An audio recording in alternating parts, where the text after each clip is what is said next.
Андрей Владимирович, ну, по крайней мере, Россия из всех стран, может быть, бывшего Союза наиболее в этом смысле опытной, вынужденно опытной оказалась, поскольку ее участие в разрешении таких конфликтов пока единственный пример хотя бы какого-то затухания. Я прежде всего говорю о Молдове. Как здесь? Здесь все обстоит гораздо сложнее. Начнем с того, что надо учитывать психологические некоторые факторы. Ведь появление войск Госсовета в Сухуми, оно, может быть, было бы более спокойно воспринято в России, если, допустим, бы танки не стреляли по санаториям, если бы не погибли там наши военнослужащие. То есть вот этот фон, российский фон этого конфликта, он очень больно отозвался в России. Он, кстати, во многом повлиял на решение Верховного Совета Российской Федерации. И, кстати, я, поскольку тоже и поддерживаю достаточно тесные связи с казачеством, он, кстати, повлиял и на них. Дело в том, что для них как раз вот этот элемент гибели людей, россиян там, он стал стимулирующим моментом. И плюс второй момент, я здесь согласен, как говорится, с уважаемым представителем Грузии, но, если говорить честно, мы не можем сейчас закрыть границу с Грузией. Это не тот регион, где можно поставить на каждом, так сказать, углу, на каждом повороте солдата, танк, бронетехнику и прочее. Это районы, где действительно местное население принадлежащих пророссийских территорий, да, может совершенно свободно пройти на территорию. Ну, хорошо, Андрей Ильич, но мы сталкиваемся, давайте попробуем, так сказать, вот обобщить то, что мы сегодня вот имеем. В любом случае, конфликт Абхазии и Грузии, в него замешана Россия, потому что так или иначе северокавказские народы, они поддерживают Абхазию, не имея в виду там мусульманство, не мусульманство, но это происходит. Таким образом, перед Россией, перед Ельциным стоит выбор: либо потерять Грузию, либо потерять Северный Кавказ вместе с Абхазией. Я бы немножко по-другому сформулировал. Наша задача, не потеряв Грузию, сохранить Северный Кавказ. Как? Очень трудно, очень Вот у трудно. меня И есть самое в связи с главное, этим одно решение. Может вопрос быть, заключается в том, что мы сейчас во многом, как российская власть, мы безвластны на Северном Кавказе. ну да, это Появляется верно, действительно скорее та структура политическая, в данном случае я имею в виду Конфедерацию горских народов Кавказа, которая в ряде случаев заметно, а в ряде случаев незаметно заменяет действующие органы власти, и возможности диалога с ней, они минимальны. В том числе именно потому, что многие руководители Конфедерации горских народов Кавказа и Чеченской Республики прямо говорят, что с ними никто не хочет говорить в Москве, и о каком, так сказать, решении вопроса может идти речь. Как вы думаете, грузинская сторона готова пойти на федерализацию Грузии? Вот давайте с этого начнем. Да, я... В беседе, Ключевой вопрос, кстати. да, безусловно, я беседовал с Зурабом, когда я ему говорил, что давайте идти шаг за шагом. Сейчас грузинская общественность не готова к признанию федерализма, потому что в традициях Грузии не было этого федерализма в течение 70 лет. Одну минуточку. Да, у нас тоже, как наличие, в России. между прочим, наличие автономии, это был протофедералистская совершенно правильно, структура. но Как же природа так? Именно автономии- Грузия была к этому готова, Одну больше, чем минуточку. кто-либо. Мы считаем, что мы не готовы, потому что отношение к Абхазии и Грузии не совсем то, какое существует в Российской Федерации, существовавшей после 17-18 года. Совершенно другие отношения. Мы, сейчас будет спор, но мы всегда Абхазию рассматривали как составную часть Грузии, исторически, в течение 2000 лет, где два коренных народа живут многие тысячелетия. Мы уважаем абхазский народ, но также относимся с уважением к своему собственному народу. Поэтому мы предлагали размежевание компетенций, даже, может быть, больше прав, чем у федерального, так сказать, субъекта. Но самое главное, что эта работа шла. Я приезжал и в старое время, и в новое время. Правда, я не встречался. На последней встрече мы встречались, когда у Ардимы мы были. Но разговор шел все время с их стороны в повышенных тонах, в ультимативной форме. Зураб, вы же сказали, что мы заставим вас стрелять в нас, и, видимо, война только заставит обратить на нас внимание. Вы этого добились. Вы начали стрелять. Когда 15 июля, кто стрелял первый? Кто начал? Ну, это трудно сейчас. Мы сейчас я ухожу от этого. Не будем спорить. Как сказал Эдуард Амбросович, пусть комиссии потом разбираются. Хорошо, если, Но когда, психологический по вашему климат- мнению, народ Грузии будет готов принять идею к принятию идеи федерализма, в частности с Абхазией, может быть, с другими частями Грузии? У нас есть партия, которая предлагает федерализм вообще в Грузии. Как сильны ее позиции сегодня? Довольно-таки слабоваты. Но сейчас идет разработка будущего государственного строя. Вот новый парламент избран. Поэтому не надо форсировать события, что и как будет. Надо исходить из одного постулата. Абхазия мы рассматриваем как составной частью, исторической составной частью Грузии, в которой живут два народа вместе, грузины и абхазы. Мы понимаем, что должна существовать автономия, может быть, не автономия, а более расширенное государственное самоустройство. Давайте искать модус, но не войной.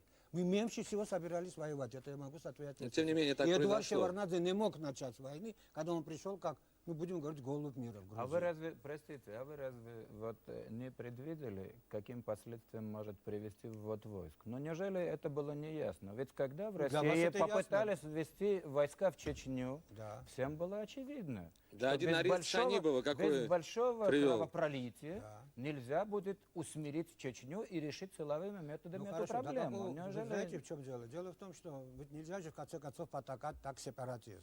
Завтра Россия станет перед этой проблемой. Я знаю. И сегодня какие уже проблемы. Дело Она эта уже проблема у стоит, нас да, есть, но мы- у нас, по крайней мере, не стреляют все-таки. Чечню, Стоит Татарстан, перед ним. но- Вопрос заключается в том, что, кстати, на примере Чечни и на примере, кстати, сейчас Абхазии, мы еще раз убеждаемся в том, что в России сегодня военное решение вопросов автономии, то есть, образно говоря, насильственное присоединение к федеративному договору невозможно. Мы всегда ставили вопрос о том, что мы, как государство, а Абхазия является государством, должны иметь тот объем прав, какие имеют республики в России. Мы понимаем, что это в динамике находится развитие взаимоотношений.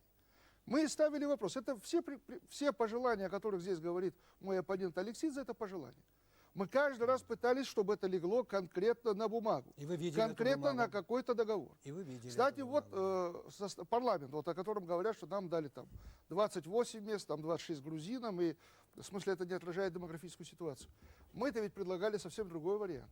Введение апробированной мировой практики двухпалатного парламента, где в одной палате в Совете национальностей были бы представлены все национальные общины, армянская, греческая, грузинская и абхазский народ, и русская община, а в другой были бы прямые выборы. Но этот вариант был Одну минуточку, отвергнут. с каким правом Одну у секунду, я абхазов? прошу не перебивать Нет, с меня. каким правом у Одну абхазов? секунду, одну Право секунду. Это вето. достаточно Я вас прошу. специфический вопрос. Я думаю, Я что вас Конечно. прошу. в любом Они случае требовали права Я вето хочу, для я хочу, страны- нет, это, на это Хорошо. постоянно Если вы опираю. настаиваете. Я вас прошу не перебивать. Пожалуйста. Но дело в том, что да, единственное, что мы просили за абхазской общиной, сохранить право вето Правильно. на те вопросы, которые касаются государственного устройства этой республики и территории. Мы имеем право, там самоопределились Ну, это то же мы. самое, что Что тут федеративный такого? Да. Теперь, Грузия была федерацией. давали, В мы- Конституции 27 года записано, что Грузия строится на федералистических принципах. И с 21 года по 31 год Абхазия и Грузия находились фактически в федеративных отношениях. Нет, я так понимаю, что противоречия это не вызывает. Нет, Просто, видимо, общественное мнение против вызывает. этого. я И так понял. Шеварднадзе, и сейчас Алексидзе говорю, что общественное мнение не созрело. Оно не созреет никогда, потому что в Если этом так будете общественном вести себя, мнении, никогда не созреет, в этом конечно. общественном мнении культивируются совершенно иные идеи. Говорится это о неправда. единой, неделимой Безусловно. национальной Грузии, в которой нет нам места. Вот за что Ну мы как же боремся. это можно говорить? Ну как же это Спасибо можно большое, говорить? господа, за ваше участие в программе. По крайней мере, мы поняли, и вы смогли высказать ваши точки зрения. А, конечно, в рамках одной передачи решить такую сложную животрепещущую проблему чрезвычайно трудно. Ну, мы Нам готовы остается с Андроником дать еще слово представителю России. Может быть, российский опыт все-таки хотя бы чуть-чуть сдвинет хотел бы это вас противостояние в сторону компромисса. Вот вы не спросили наше видение решения проблемы вот этого конфликта. Я не получил этого вопроса, но я бы хотел сказать, как мы себе представляем, как этот конфликт можно решить. Я просто почему не задал этот вопрос, потому что, как, вероятно, ведь это же матрешка. Ведь Нет, вы же, почему? ведь наверняка, даже если сейчас Россия признает Абхазию, вряд ли прекратится война, поскольку большинство населения составляют грузины, и они, Нет. наверное, не захотят, они не поверят руководству Вы Абхазии, что оно отвечаете будет за защищать их меня. Я интересы. имею в виду, как решить Я этот просто не конфликт задал этот сегодня. вопрос именно по этой причине. Нет, Пожалуйста. напрасно. Я вот, например, вижу решение этого конфликта таким образом. Мы нигде не декларировали своего выхода из Грузии. Нет такого правового акта, и называть нас сепаратистами это просто несправедливо. Мы можем называть фашистами или националистами другую сторону, но мы такими словами не разбрасываемся. Поэтому мы говорим, давайте выведем эти войска, давайте одновременно разоружим ополчение, выведем конфедератов и сядем за стол переговоров. Но именно этого решения проблемы грузинская сторона не желает. Господа, Подобного. спасибо вам большое, вы высказали свои точки зрения. Прошу. Мне кажется, что начать надо с того, честно говоря, о чем говорил Эдуард Амросович. Нужна комиссия. Нужна комиссия, хотя, конечно, по составу этой комиссии будут бесконечные, но нужна комиссия. Нужно остановиться. Нужно остановиться обеим сторонам, потому что, так сказать, конфликт устный, он переходит постоянно в конфликт стреляющих сторон. Комиссия, которая максимально сделать представительной, взять в нее представителей бывших республик Советского Союза. Да, может быть, и международных наблюдателей, хотя реакции на международных наблюдателей разные. Начать с этого. И с момента того, когда комиссия должна приступить к работе, стороны должны полностью прекратить все боевые действия. И я понимаю, что здесь очень сложный вопрос о выводе войск Грузии с территории Грузии и прочее. Это очень сложно. Но я бы хотел сказать, что есть возможность, они имели такие исторические прецеденты, что, допустим, те танки, которые находятся, допустим, в Сухуми и прочее, прочее, просто с них убирается все, что может делать их танками. То есть не вывозится. Это невозможно сейчас. Надо быть реалистами. Но действительно разоружение и демонтаж. Нет, ну, Грузия же не На может время... Извините, пожалуйста. Нет, я предлагаю то, что, что демонтаж. Вместе с тем, конечно, нужна более четкая постановка вопроса о российско-грузинской границе, я имею в виду проходимость ее, потому что ни для кого не секрет, что если вдруг опять, не дай бог, в ближайшие дни разгорится насилие, то поток из Северного Кавказа будет отнюдь не маленький. И мы тогда можем втянуться вообще в огромную войну, войну страшную по своим последствиям. Поэтому предложение какое? Все три стороны подписывают соглашение о комиссии. Уже есть, Формируется, 15 сентября. нет, я имею в виду другое. Формируется комиссия, где каждый член утверждается на принципе консенсуса между всеми тремя сторонами. И с момента, когда комиссия начинает работу, полное разоружение и демонтаж оружия, тяжелых особенно вооружений, находящихся на всей территории конфликта. Спасибо вам большое за участие в программе. Вы смотрите «Красный квадрат». Оставайтесь с нами.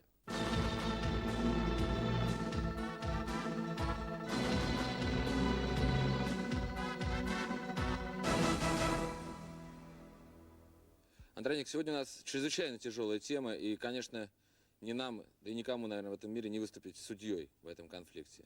Но, как бы не являясь участником и не входя в правительственные структуры ни одной из сторон, как вот, учитывая все три позиции, может ли быть какой-то интеграл взаимодействия? Знаешь, Саша, я хотел вначале остановиться, может быть, на итогах все-таки выборов в Грузии. Конечно, Ну, в общем, это существенный, да, конечно, фактор, который может стабилизировать. Я думаю, что, конечно, это очень важно, что прошли выборы. Очень важно, что Шеварднадзе легитимизировал, по крайней мере, свой статус. Но, увы, я не склонен переоценивать значение этих выборов. К сожалению, мы видели в Таджикистане, мы видели в Азербайджане, да в той же Грузии, когда всенародно избранные руководители оказывались смещенными, потому что им не удавалось то ли поставить под контроль военное формирование, которые, увы, к сожалению, во многих регионах становятся как бы личными дружинами воюющих феодалов. И второе, им не удавалось создавать управляющие структуры, которые могли бы справиться с сегодняшними тяжелыми экономическими проблемами. Вот почему мне кажется, что, несмотря на то, что, возможно, ситуация после выборов несколько стабилизирована, но наличие вот всех этих факторов делает, конечно, внутреннюю ситуацию самой Грузии все еще достаточно взрывоопасной. А что касается проблемы вот этого конфликта, то, конечно, этот конфликт вносит новые дополнительные измерения. И в этой связи мне хочется сказать, что, конечно, ни войска НАТО, ни миротворческие силы ООН вряд ли смогут в этом регионе реально что-либо сделать. Видимо, основное слово останется за Россией. Все будет зависеть от того, какой выбор сделает Россия. Захочется ли России оставаться в Закавказье и в этой ситуации в какой-то форме гарантировать территориальную целостность самой Грузии, или если Россия решит уйти из Закавказья и, возможно, из предгорьев Кавказа, то тогда, конечно, ситуация для Грузии окажется весьма и весьма тяжелой, Ну, потому наверное, что... это и для России неприемлемый вариант, поскольку русская община в Грузии окажется беззащитной. Это возможно, но мне кажется, что все-таки для России будет очень сложно одновременно оставаться в Закавказье и одновременно, значит, контролировать ситуацию на Северном Кавказе. В таком случае Россия должна принимать суровые меры по усмирению, если так можно сказать, Северного Кавказа, горские народы, которого в этой сложившейся ситуации все-таки оказались вовлеченными в этот конфликт. И мне кажется, что при любом обострении ситуации и в Осетии, и в Абхазии, Конфедерация горских народов вернется туда, и ситуация будет снова дестабилизирована как для Грузии, так и для России. Вот почему я думаю, что Россия должна решать, если она остается в Закавказье, а чтобы оставаться в Закавказье, должна быть, конечно, добрая воля и желание со стороны Грузии именно, и других закавказских республик, а не России, потому что сегодня не Россия в этом заинтересована. А если Россия уходит, то тогда, конечно, все республики этого региона окажутся в очень уязвимом положении. Спасибо. На следующей неделе в городе Воронеж открывается фестиваль программ, телевизионных программ стран Содружества. И наш «Красный квадрат» выйдет в эфир из Воронежа в следующую субботу. Тема «Информация как средство общения», «Информация как способ коммуникации», «Информация как безопасность». Смотрите нас ровно через неделю из Воронежа. Кстати, вы сможете задать ваши вопросы по этой теме во вторник с 12 до 15 по телефону 924 02 54. Это в Москве. Смотрите «Красный квадрат». Будьте с нами.